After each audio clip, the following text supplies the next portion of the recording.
Pour pouvoir visualiser le diagnostic système, pied de machine est un grand avantage. C'est facile, je vais vous montrer. Voici l'architecture d'automatisation et voilà où je vais ajouter mon diagnostic système. Je sélectionne la CPU principale, clic droit, puis Propriétés, Diagnostic System pour activer le diagnostic système de la CPU. Je sélectionne cette CPU et je clique sur la flèche de téléchargement. On compile tous les blocs de traitement des erreurs et les blocs de données qui contiennent les messages correspondants. On les compile tous. Une fois terminé, je pourrai alors générer des messages pour l'ensemble de l'architecture d'automatisation. Nous avons deux stations d'entrée-sortie, un KP8 et l'autre automate. Ça peut être une erreur au niveau d'un canal d'entrée-sortie, une rupture de fil par exemple, une panne de module, l'absence d'un module, ou une défaillance du groupe de tension, du réseau, du pupitre opérateur ou de l'automate. En fait, on va générer un message de diagnostic pour tous les éléments de l'architecture sans avoir à écrire une seule ligne de code. Voilà, la compilation est terminée, je clique sur « Charger ». Bien, je charge tous ces blocs vers la CPU principale.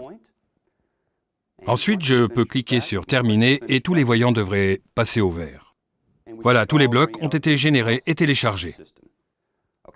Et la visualisation. Je reviens à ajouter un appareil et double-clique dessus. Je clique sur IHM Thematic Comfort Panel et je choisis le pupitre TP1200 Comfort, puis OK. TIA Portal propose un assistant de configuration pour ce pupitre opérateur. Il permet de créer pas à pas l'architecture du pupitre que je souhaite ajouter. D'abord, la connexion automate. Je choisis la CPU principale, qui est la 315, et je clique sur OK. Le système visualise la connexion entre la CPU principale et ce pupitre opérateur. Je clique sur « Suivant ». Pour la présentation d'écran et les alarmes, je garde les paramètres par défaut. J'ai une vue racine et une vue de diagnostic. Parfait. Je continue. Suivant. Vue système. J'utilise la configuration par défaut et les boutons placés en bas. C'est parfait. Je clique sur « Terminer ». J'ai maintenant une vue réaliste de ce Comfort Panel de 12 pouces dans TIA Portal. Voilà, je sélectionne ici, je minimise et en haut, je clique sur « Ajuster à la taille de la fenêtre » pour la vue racine. Je choisis à présent la vue de diagnostic. Je double-clique dessus et je l'ajuste à la fenêtre. Voilà, j'ai ma vue de diagnostic dans laquelle je vais pouvoir insérer ces messages. Dans la fenêtre Contrôle, ici, il y a une icône appelée « Vue du diagnostic du système ». Je la glisse dans ma vue. C'est un contrôle Active X. J'ajuste ces dimensions à celles de la vue pour bien voir tout ce qui se passe dans le diagnostic. Je reviens à la vue racine. Elle va servir de vue principale. J'ai ma fonction marche-arrêt.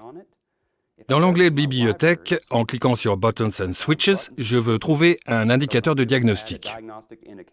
Je vois l'arborescence des objets de contrôle pour les pupitres.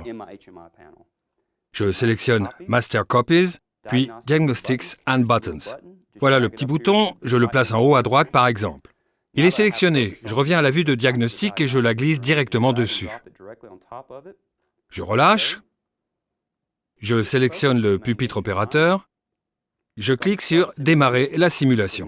Voilà, je viens de virtualiser le pupitre opérateur. Pas besoin du matériel, je peux vérifier que le système fonctionne conformément à mes besoins, après quoi je pourrai effectivement acheter le matériel et le tester en grandeur nature. Pour finir, une liaison est établie avec le matériel, je l'ai vu apparaître à l'écran. Voilà, le programme est terminé. Vérifions. Je vais à mon système d'automatisation et enlève une carte par exemple. Regardez, l'icône est devenue rouge. Je clique dessus. Ici, je peux naviguer à travers l'arborescence pour voir les messages de diagnostic. C'est une CPU 300, elle est sur le rail 0. Voici le API 1. C'est correct. Il est sur Profinet. C'est le bon réseau Profinet entrée-sortie. Voici la station en question avec la carte. On voit sur quelle carte se trouve le problème. On voit même quel module a été retiré et sa référence.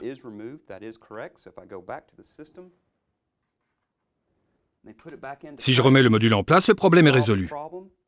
Et j'ai réalisé ça en quelques minutes seulement. Et voilà ce que j'appelle de l'efficacité.